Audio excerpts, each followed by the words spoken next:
عشق نبی میرے دل میں بھی سما جانا،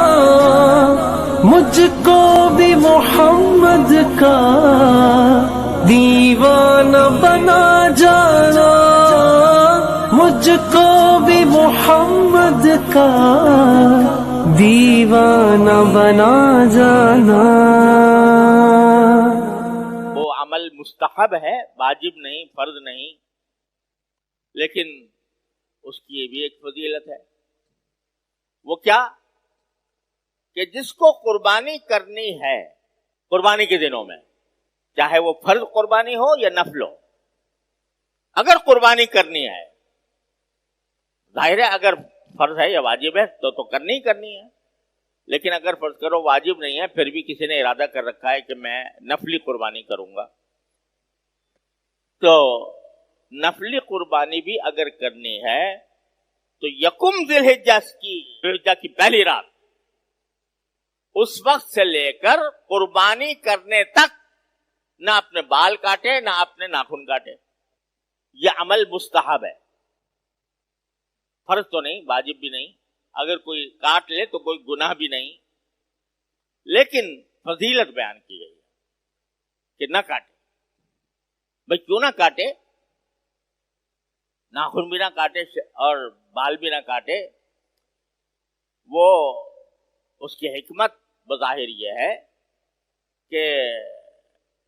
یہ زمانہ جو ہے نا یہ حج کا زمانہ ہے، اور حجاج اس زمانے میں احرام باندھ کر بیت اللہ کی طرف جاتے ہیں۔ افسوس ہے کہ اب ہماری بدعمالیوں کی وجہ سے اور کورونا کے ضرورت سے زیادہ خوف کی وجہ سے اس حج کو بھی اب محدود کر دیا گیا، اب یہاں سے کوئی جا نہیں سکتا۔ ساری دنیا سے لوگ آیا کرتے تھے، اب نہیں آتے، ممنوع ہے، صرف سعودی عرب کے لوگ حج کر سکتے ہیں، وہ بھی محدود تعداد میں۔ لیکن بہرحال جو بھی جائیں تو یہ زمانہ حج کا ہے جس میں بندے احرام باندھ کر بیت اللہ کی طرف رجوع کرتے ہیں۔ احرام کی حالت میں بال بھی نہیں کاٹے جاتے، ناخن بھی نہیں کاٹے جاتے، منع ہے احرام کی حالت میں۔ تو جو لوگ حج پر قدرت نہیں رکھتے یا جو حج نہیں کر رہے، ان کو کہہ دیا گیا بھائی تم یہ ناخن سے کاٹنے سے بچ کر اور بال کاٹنے سے بچ کر تھوڑی سی مشابہت پیدا کر لو میرے ان دیوانوں کی کہ جو احرام باندھ کر میرے بیت اللہ کا حج کرنے کے لیے آ رہے ہیں، ان کی مشابہت پیدا کرو اور یہ کہہ سکو کہ تیرے محبوب کی یا رب شباہت لے کے آیا ہوں، حقیقت اس کو تو کر دے، میں صورت لے کے آیا ہوں۔ تو شباہت پیدا کرنے کے لیے یہ فرمایا گیا مستحب ہے کہ تم بھی بال نہ کاٹو اور ناخن نہ کاٹو تاکہ تم مشابہ ہو جاؤ ان حجاج کے جو احرام باندھے ہوئے ہیں۔ تو شاید تمہاری اس مشابہت کی وجہ سے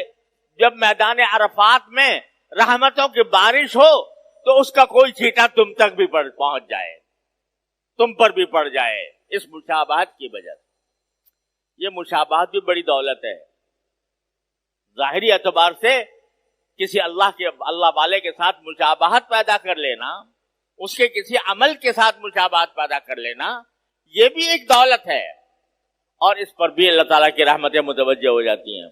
اس لیے یہ حکم دیا گیا ہے کہ ذو الحجہ شروع ہونے کے بعد، یعنی ذو الحجہ کی پہلی رات سے اور جب تک قربانی نہ کر لو اس وقت تک کے لیے نہ بال کاٹو نہ ناخن کاٹو۔ البتہ اس کو فرض واجب نہیں کیا، شریعت نے عجیب ہمارے آسانی کا ہر جگہ لحاظ رکھا ہے کہ ایسا بھی نہ ہو کہ لوگ تنگی میں پڑ جائیں، اس واسطے کہہ دیا کہ فرض نہیں، واجب نہیں، لیکن مستحب ہے، ایسا کرو گے تو انشاءاللہ اس کا ثواب ملے گا۔